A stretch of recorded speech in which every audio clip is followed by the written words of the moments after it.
D'abord donc, la neige. Premier flocon, on va y venir, mais aussi premier froid. Et dans la rue, comme chaque hiver, des familles passent la nuit dehors. Associations et politiques se mobilisent contre les expulsions. Pascal Franco et Laurent Pastural. Beaucoup s'émerveillent des illuminations et des marchés de Noël. Pourtant, au milieu des badauds, certains ne vont pas rentrer chez eux ce soir. Certains vont passer la nuit dans la rue. C'est le constat alarmant, notamment du réseau Éducation sans frontières. Vendredi dernier, on en était à 8 familles, ce qui comptait avec environ 30 personnes. Là, je vous dis que ceux qui n'ont pas trouvé de solution d'hébergement citoyen.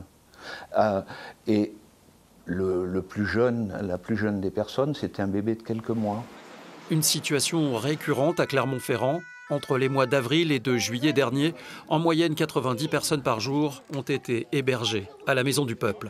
Plusieurs parlementaires du Puy-de-Dôme ont écrit au préfet pour prendre des mesures d'urgence pour que personne ne dorme dans la rue cet hiver. Mais selon eux, sans illusion. Il y a une volonté justement de faire en sorte que les gens ne restent pas, parce que là on parle beaucoup de familles qui sont étrangères, mais qui pourraient tout à fait s'installer ici si l'État et donc la préfecture leur donnaient le droit, et ce qui est possible, c'est le préfet a ce pouvoir-là, et de permettre à ces enfants, notamment ceux qui sont à la rue aujourd'hui, d'avoir une scolarité normale, parce que ces enfants sont scolarisés pour la plupart. Et donc il faut de la volonté politique, et là aujourd'hui ce qu'on voit dans le Puy-de-Dôme, c'est que ce n'est pas le cas du tout. Selon la préfecture, les moyens pour l'hébergement d'urgence sont suffisants et personne ne sera abandonné à son sort. Si vous prenez une famille qui vient d'Allemagne, qui est déboutée du droit d'asile en Allemagne et qui arrive à Clermont-Ferrand, ce n'est pas ce qu'on peut appeler une situation d'urgence, vous en conviendrez.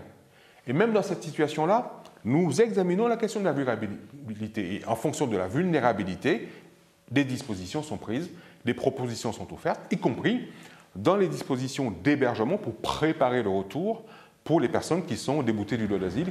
Les soutiens des personnes qui dorment dans la rue ont prévu de manifester samedi à 11 h, place de Jaude à Clermont-Ferrand, devant l'église Saint-Dominique lors de la Journée internationale des migrants.